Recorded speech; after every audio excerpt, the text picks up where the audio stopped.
নাগের বাজারে পুলকার উল্টে দুর্ঘটনা, আরো একটা বড় খবর এই মুহূর্তে। নাগের বাজারে পুলকার উল্টে দুর্ঘটনা ঘটেছে। শ্যামনগরের দিক থেকে যাচ্ছিল ওই গাড়িটি, গাড়ির একটি চাকা খুলে এই দুর্ঘটনা। ঠিক কি ঘটেছে ছবি দেখাচ্ছি আমরা। রঞ্জিত আমাদের সঙ্গে রয়েছেন টেলিফোনে, আমাদের সহকর্মী রঞ্জিত।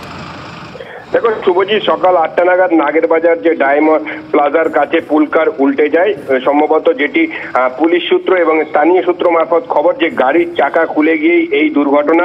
তবে এই পুলকারে কিন্তু কোন রকম ছাত্রছাত্রীরা ছিল না, এমনটা পুলিশ সূত্র মারফত খবর। এবং নাগের বাজারের দিক থেকে শ্যামনগরের দিকে যাচ্ছিল এই পুলকারটি, এবং যেটি স্থানীয় সূত্রে খবর যে বেপরোয়া গতিতে থাকায় এই পুলকারের গাড়ির চাকা একটি চাকা খুলে যায় এবং তারপরে নিয়ন্ত্রণ হারিয়ে কিন্তু উল্টে যায়। এবং সাত সকালবেলা এই দুর্ঘটনায় ব্যাপক যানজট তৈরি হয়েছে এই নাগের বাজার থেকে নাগের বাজার শ্যামনগর রোডে। এতেই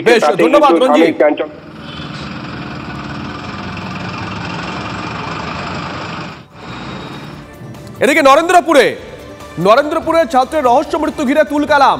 জলাশয় থেকে ইঞ্জিনিয়ারিং পড়ুয়া দেহ উদ্ধার হয়েছে।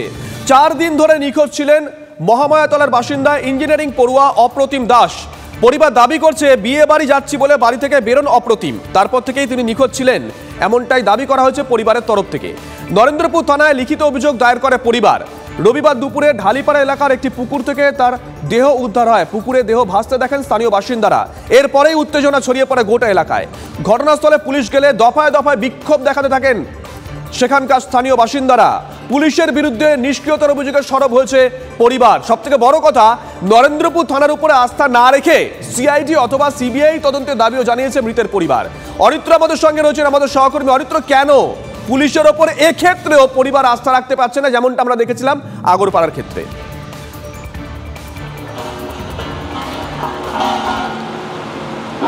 দেখো শুভজিৎ, শুধু নরেন্দ্রপুরের ঘটনা নয়, আগরপাড়া, মালদা সহ একাধিক জায়গাতে পুলিশের বিরুদ্ধে নিষ্ক্রিয়তার অভিযোগ উঠছে এবং বারংবার পুলিশকে কিন্তু হেনস্থার মুখে পড়তে হচ্ছে। আমরা সাম্প্রতিককালে নদিয়ার ঘটনা দেখেছি, গতকাল মেদিনীপুরের ঘটনা দেখি যে পুলিশের উপর আক্রমণ চালাচ্ছে সাধারণ মানুষ এবং জনসাধারণ যারা রয়েছে। দেখো এক্ষেত্রে যেটা সামনে উঠে আসছে যে অপরাধ সংগঠিত হওয়ার পরেও কেন পুলিশের তরফ থেকে কোনো ব্যবস্থা নেওয়া হচ্ছে না, কেন পুলিশ যারা অভিযুক্ত বা যাদের বিরুদ্ধে অভিযোগ তাদেরকে কেন পুলিশ গ্রেপ্তার করছে না বা তাদের বিরুদ্ধে কেন কোনো ব্যবস্থা নিচ্ছে না, এই বিষয়গুলি কিন্তু মূলত সামনে আসছে। এবার যে প্রসঙ্গ, অর্থাৎ নরেন্দ্রপুরের যে ছাত্রমৃত্যুর ঘটনা, সেই ঘটনায় পুলিশের সঙ্গে কিন্তু একাধিকবার ধস্তাধস্তি হয় পরিবারের, এবং ঘটনাস্থলে গেলে পুলিশকে কার্যত বাধার মুখেও পড়তে হয়। এবং পুলিশের নিষ্ক্রিয়তার অভিযোগটা সামনে আসতেই কিন্তু পরিবারের তরফ থেকে সিআইডি বা সিবিআই তদন্তের দাবি জানানো হচ্ছে। আর এখান থেকে বিষয়টা স্পষ্ট হয়ে যাচ্ছে যে পুলিশের যে কার্যক্ষমতা বা পুলিশের যে ইন্টেলিজেন্স, তা কিন্তু এই মুহূর্তে প্রশ্নের মুখে। বেশ, সঙ্গে তো অরিত্র, দেখুন এই একটা ক্ষেত্রে নয়, একাধিক ক্ষেত্রে আমরা দেখেছিলাম পুলিশের ভূমিকায় ক্ষোভ প্রকাশ করেছিলেন আমজনতা।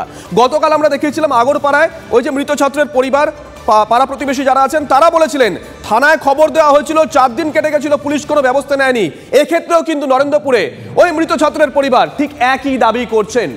রাজ্যের আইন শৃঙ্খলা নিয়ে অনেকেই প্রশ্ন তুলতে শুরু করে দিয়েছেন, প্রশ্ন তুলছেন বিরোধীরাও। সুকান্ত মজুমদার কি বলছেন শুনুন। এটা বিরোধীদের মানে আমাদের যে আন্দোলন, গণতান্ত্রিক আন্দোলন, সেই গণতান্ত্রিক আন্দোলন যেন সীমার মধ্যে থাকে, আমার মনে হয় সেটা করা উচিত। তবে এটা ঠিক যে সরকারের তরফ থেকে যেন প্ররোচনা না থাকে।